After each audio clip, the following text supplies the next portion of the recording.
I would like to apologise in advance for the low quality of this podcast recording. I'd also like to warn listeners that the following interview does contain profanity. Hello, my name is Jamberuki, and joining me for an interview is Diamandoi Haghan, who is best known as a film critic for a show called Haghan Reviews on the website thatguyoftheglasses.com. While on camera for her reviews, she takes on this flamboyant and sinister role of a supervillainess known as the Lecher Bitch. Thank you for joining me, Diamandoi. Thank you for having me on. So, you grew up in Northern Ireland at a time of terrorist violence. What was your childhood like in this atmosphere? Yeah, I grew up in Derry. I was born in '83, so I remember the tail end of the bad years of the Troubles.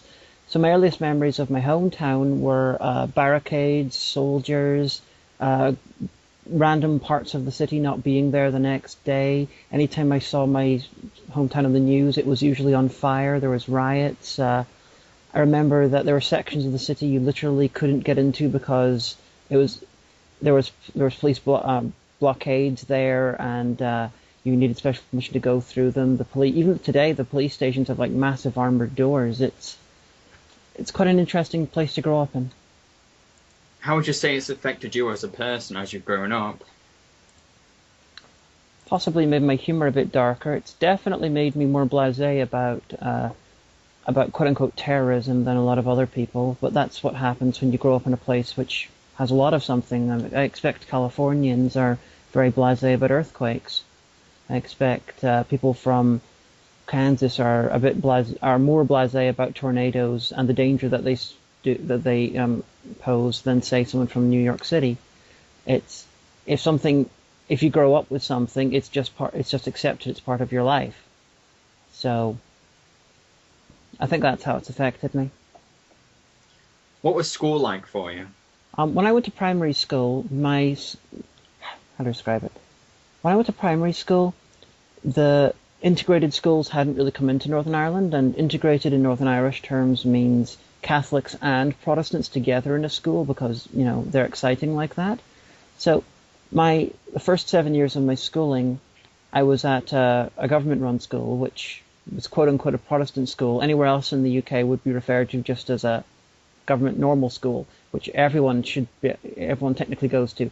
But in Northern Ireland, it's separated off that Catholics go to their own schools and then everyone else goes to the other one. So it was referred to as a Protestant school, though technically it wasn't. Then for secondary school, I went to Derry's first integrated secondary school, and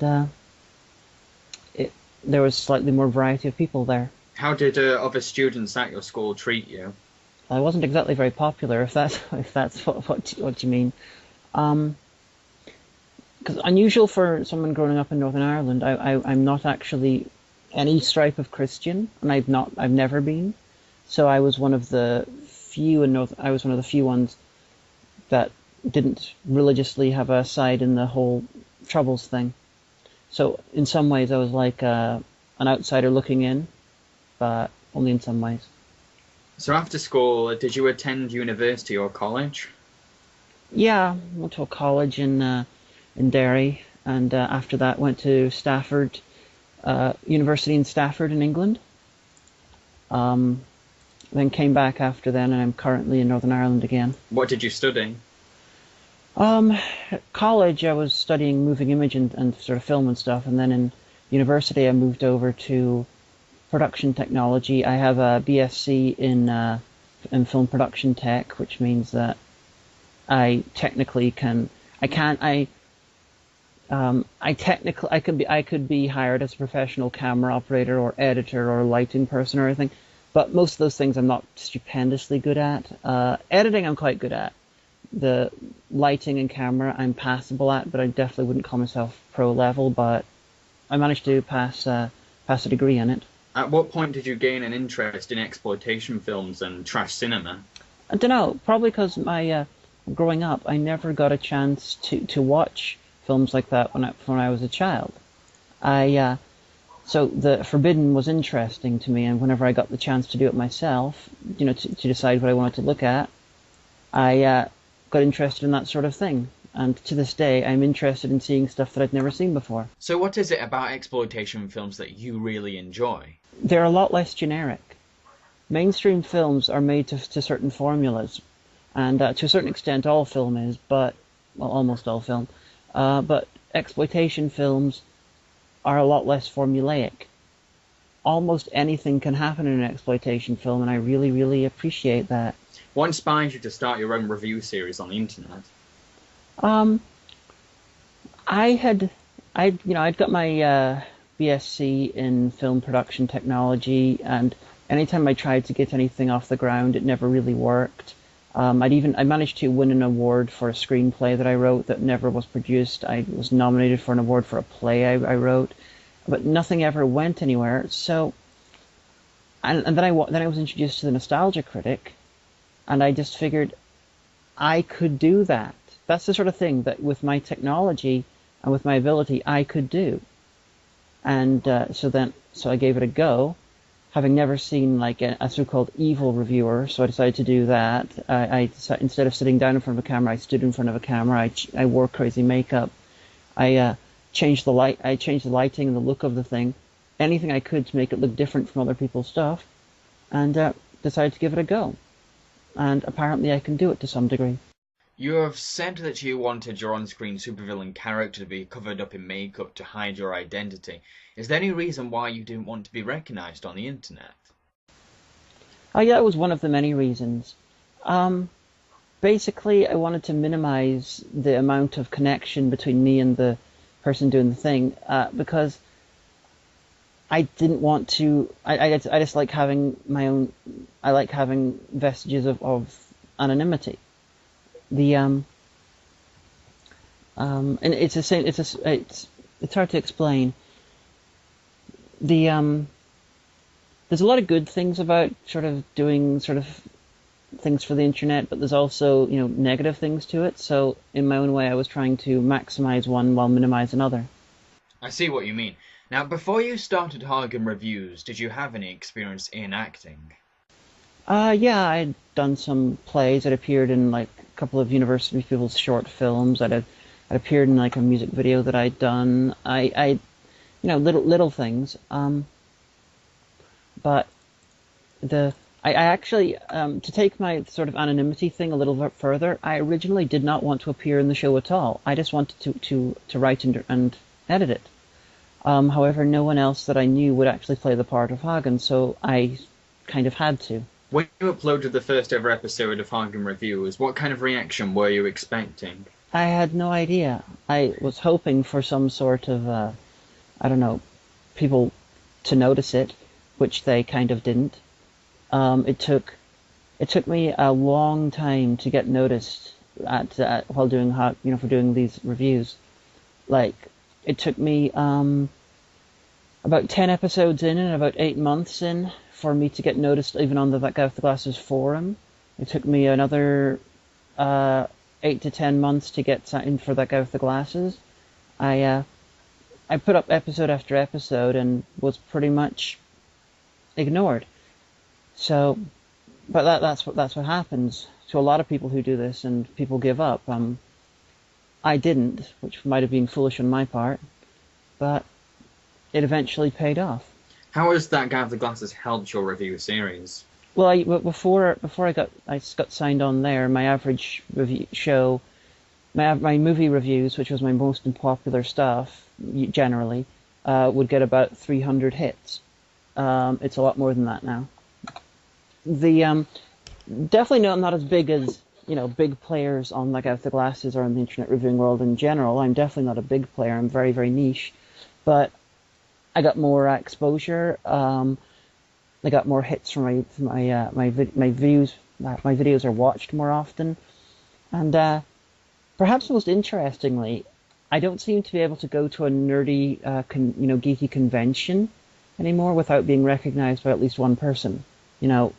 It's expected at something like MagFest, but I went to the Grand Masquerade in September of 2011 down in New Orleans. Walked into a hotel and was recognized. I went to a geeky convention in Belfast last summer, and I was recognized by about 5, 6 people, and ended up spending most of the day talking to fans.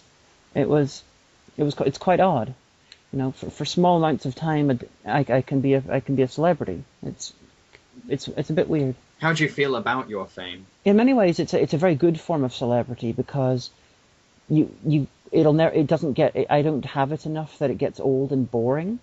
It's not like, say, I'm not going to get, it's not often that I get recognized, and it's usually just in geeky sort of surroundings, so I have to literally go to a convention or something and probably get recognized. I'm not going to have people camping out in my house or whatever, but it's, at the same time, I'm not big enough that if I go to a convention, people are always after me. Like, I could walk around MagFest and not get bothered by people for like maybe half hour, an hour, which is really nice too. So I got when it comes to exposure at events, I've got a really nice mix. I got the feeling that if I was, say, Doug or Lewis or Noah or, you know, any of those guys, or James Rolfe, I don't think I would go to conventions for fun, because you would be on 24/7. You would never get any time to yourself. You would not get to hang out with your friends. You would simply be performing for your fans, which is it's a fine thing to do.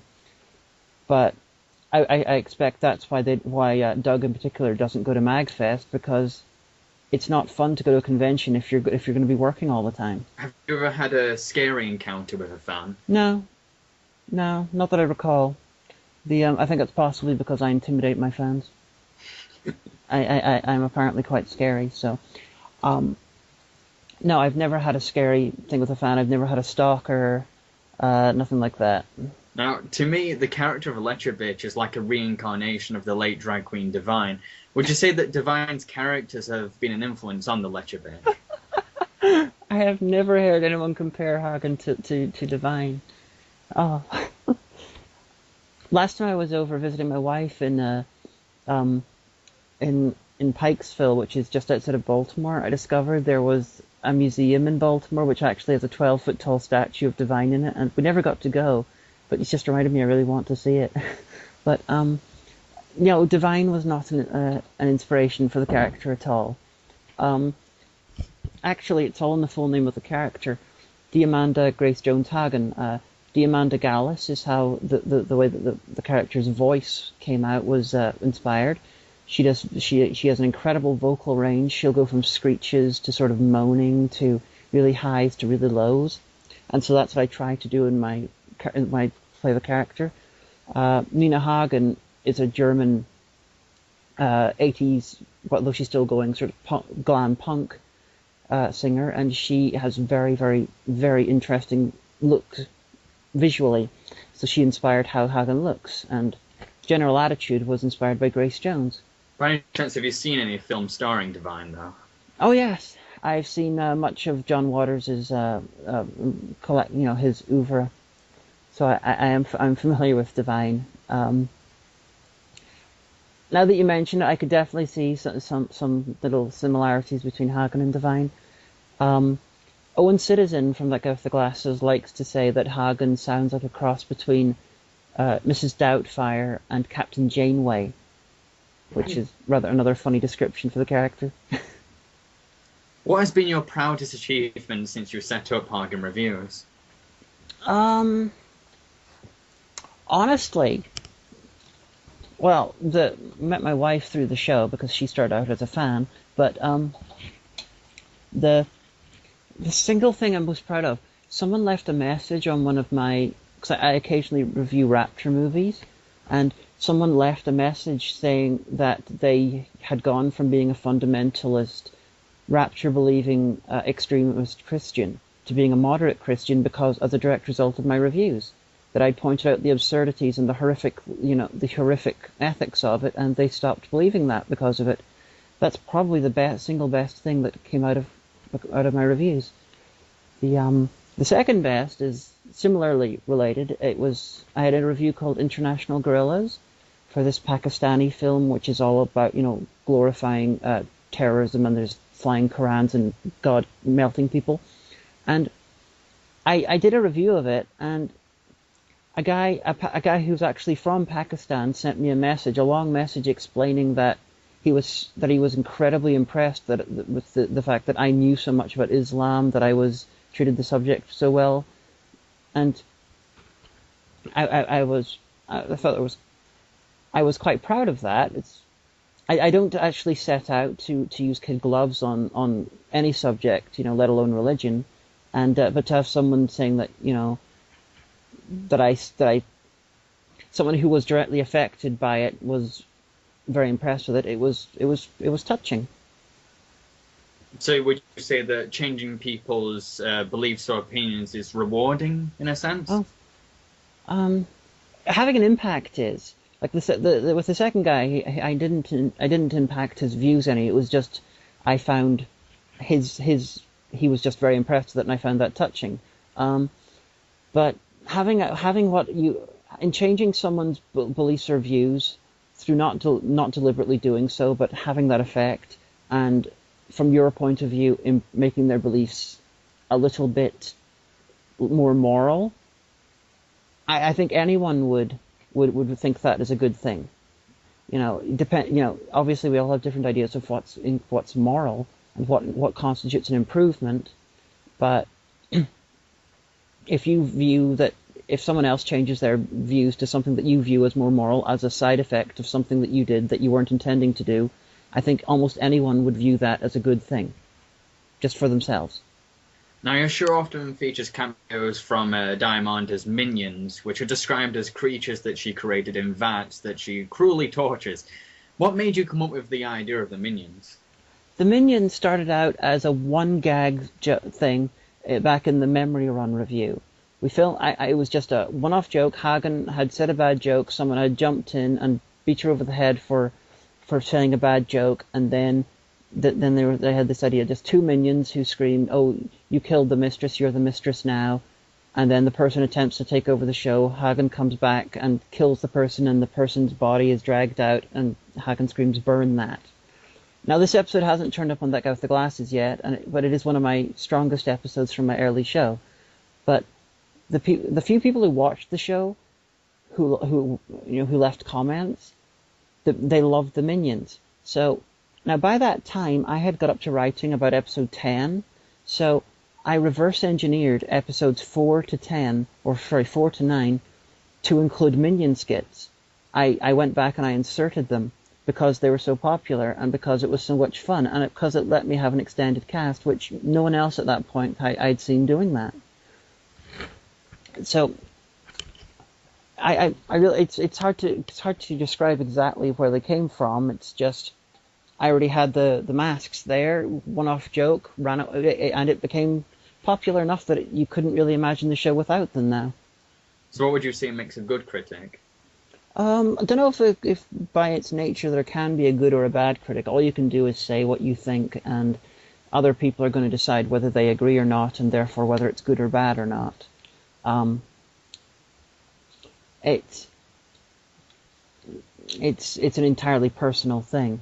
I don't do video essays. I don't generally talk about the artistic subtext of films. When it comes to how I do my show, it's very, very internet review show traditional, except for the visual elements and the extraneous stuff that's attached to it, such as the minions and the supervillainy things. It's basically explain what's going on, make joke about it, talk about it, replace music. It's extremely traditional, and I maintain there are a lot of people who do this who are much better than I am. Do you have any favourite critics that inspire your writing style? Or comedians? I have no idea who directly inspired my writing style, or comedians or anything, or my style of comedy, or how I do my show. I just, unlike some people who are doing this on the I suppose higher level, as in they're more noticed, I watch a lot of other review shows. Because I'm a fan of a lot of people who do it, and there's no way that can't affect me. So, but I can't think of any way how they do it. I'm guessing it's primarily subconscious. But I watch I'm looking forward to the Nostalgia Critic coming back. I watch Owen Citizen. As far as I'm concerned, he's the best person at this job. Nostalgia Chick, Welshie, Count Jacula, my wife, the Omega, whenever she puts out videos, they're usually good. Rantasmo, Foldable Human, Spoonie. There's and more beyond. There's a lot of people who I watch, and I think they're all brilliant. And if I could be as good as them, then I try harder to do that. Some of your show's episodes feature running stories. What would you say is the key to effectively combining a narrative with a review? I honestly don't know. I just tend to either if it's a series long storyline, then I tend to sort of put stuff in just at the start and the end, or the end. If it's a story inside a review, I just pop it in almost at random. The most random sort of way that I've done that is probably the Blackbeard's Ghost review, where I had this whole running idea that Haggan had suffered some sort of head injury and was slowly going insane while the review was happening. Unfortunately, I pretty much hit a wall with what I could think of to do with that about just over halfway through, so I sort of cured it about halfway through the episode and then just ignored it for the rest of it, which I'm sure when it comes to structure that is a terrible thing to do, but I couldn't think of anything else to do with it. Now, you mainly review obscure and strange films that most people may not have heard of. How did you end up finding these bizarre titles? Honestly, all in very different places. For instance, my 50th episode, Cockhammer. Sorry, no, Nixon, Hogan, Smoke Christmas, sorry. That's by a director called Kevin Strange. I got a copy of his entire back catalogue after a friend of mine ordered them for me. After he sort of became friends-ish with Kevin Strange, after I introduced him to the movie Cockhammer, which Kevin Strange had done, which I heard about via crack.com. It was just mentioned in a Cracked article. They all come from, I find them in very different places, though I will obsessively, if I can find somewhere that's selling cheap DVDs, look to see what sort of interesting stuff I can find, stuff that I've never heard of, just to see if stuff's reviewable or not. It means I watch a lot of films which are turned out to be not up to the grade for their show, but I review a lot of interesting. I watch a lot of interesting ones that are.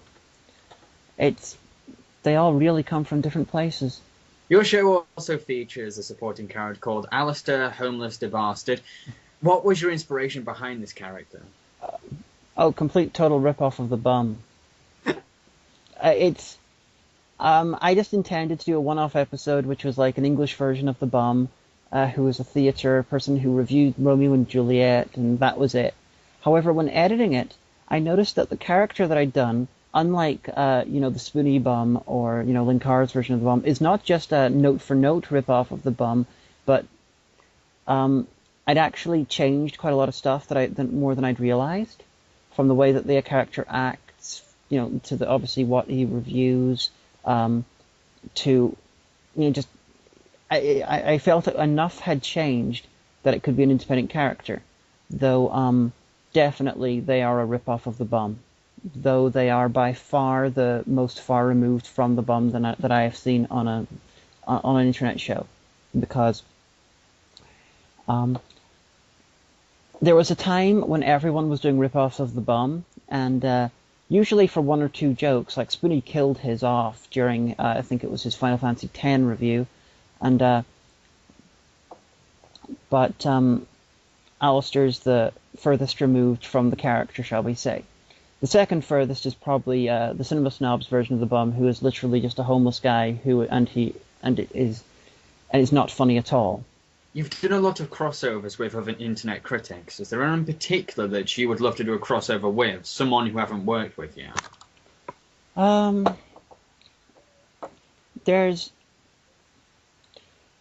Crossovers are a bit weird because they never quite turn out the way you expect them to, and they're fun to do. Yeah, there are people I like to do crossovers with. Um, Two, well, I know I've talked to several people about doing crossovers, who I've never done crossovers with, such as Linkara, Cinema Snob, and Welshie.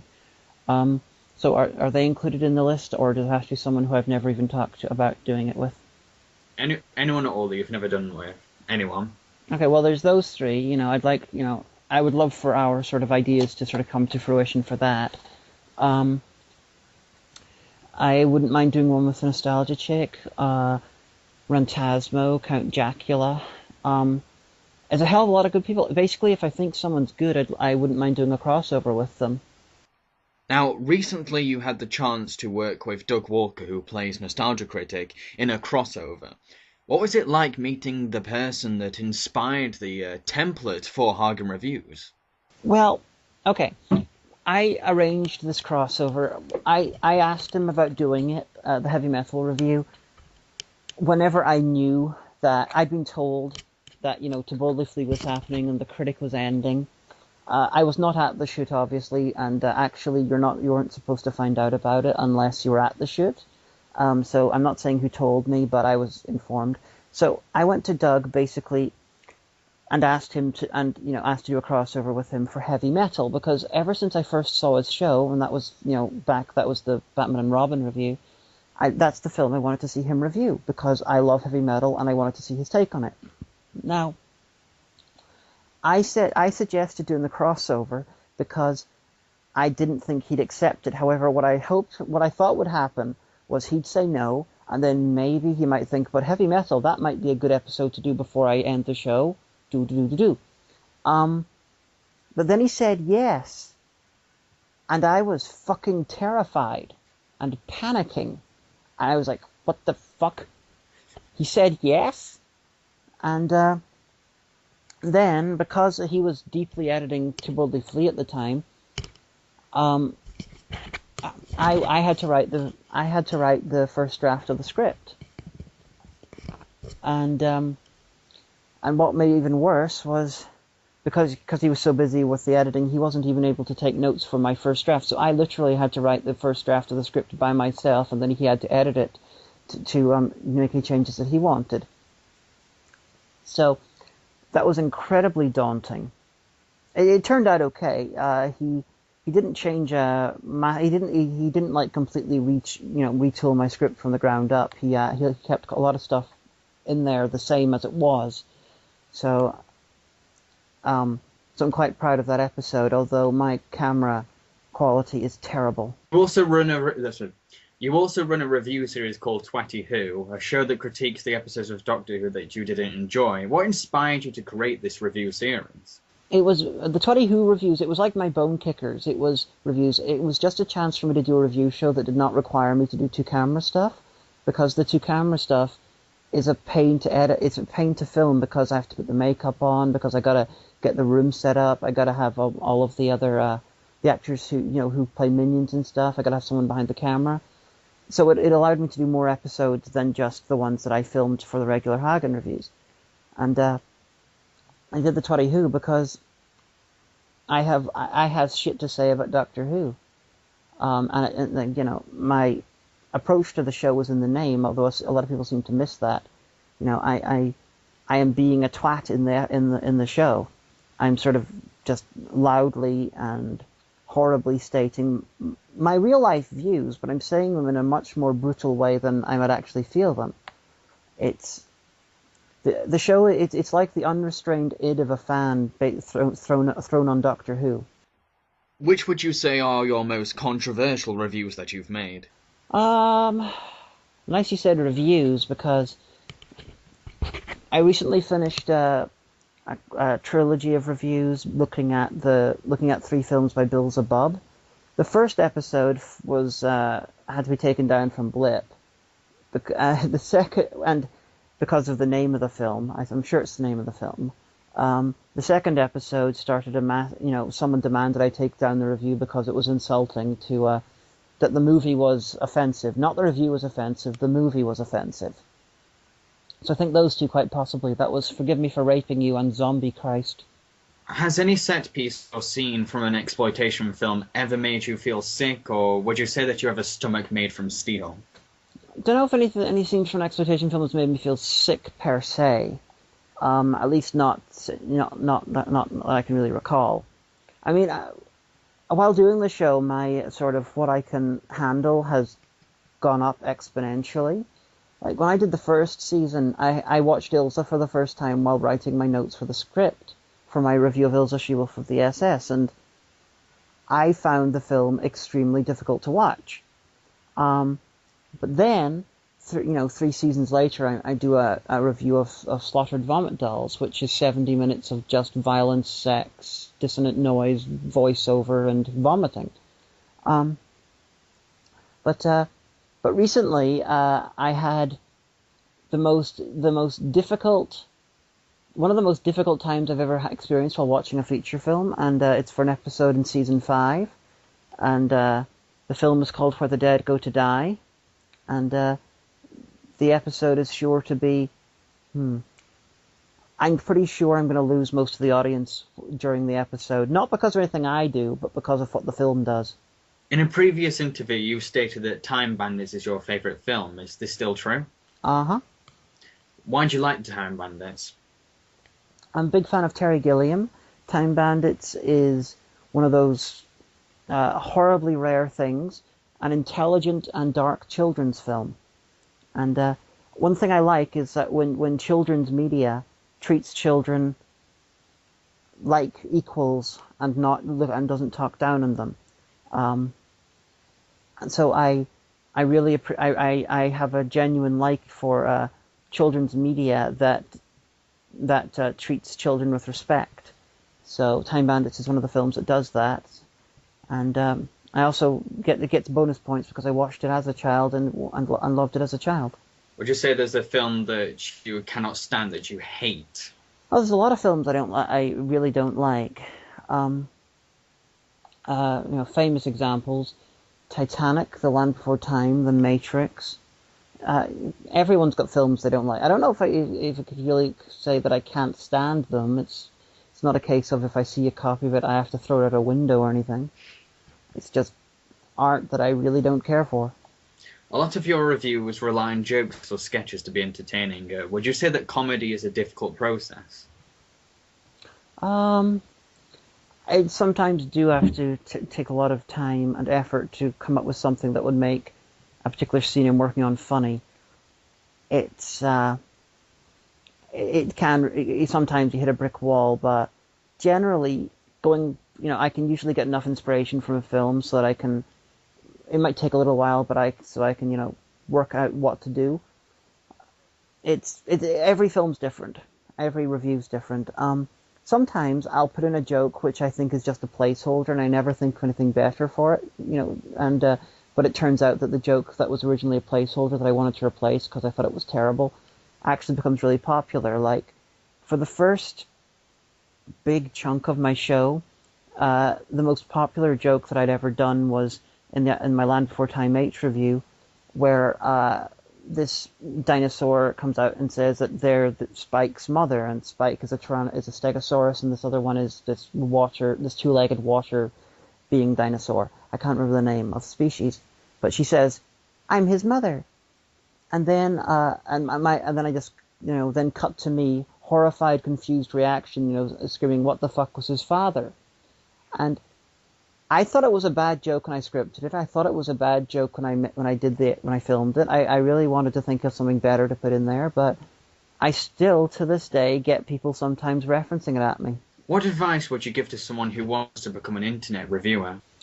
Find an area that other people aren't doing. Find ways to differentiate yourself from other people.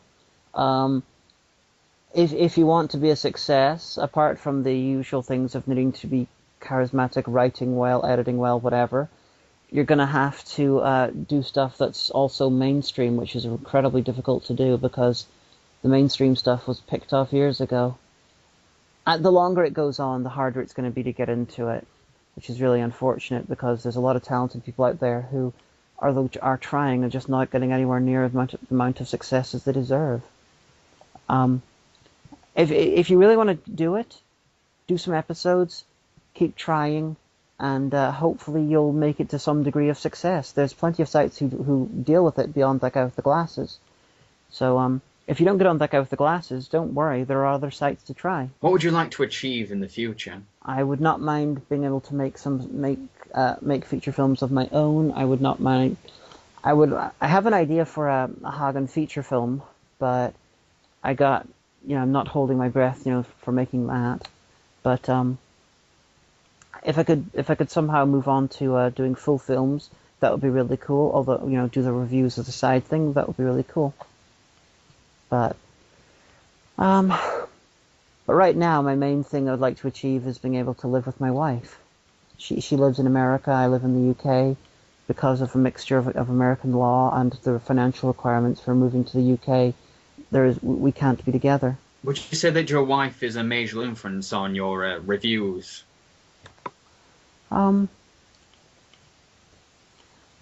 She's a major influence in person on what I do and who I am. Though I don't know how much direct influence she has generally in the reviews. If I'm having trouble with a script, I will send her the film, and ask her for notes. She's a font of notes. If you send her a film, she can actually come back with like 10 pages of possible jokes for the film, and that can be a great help. She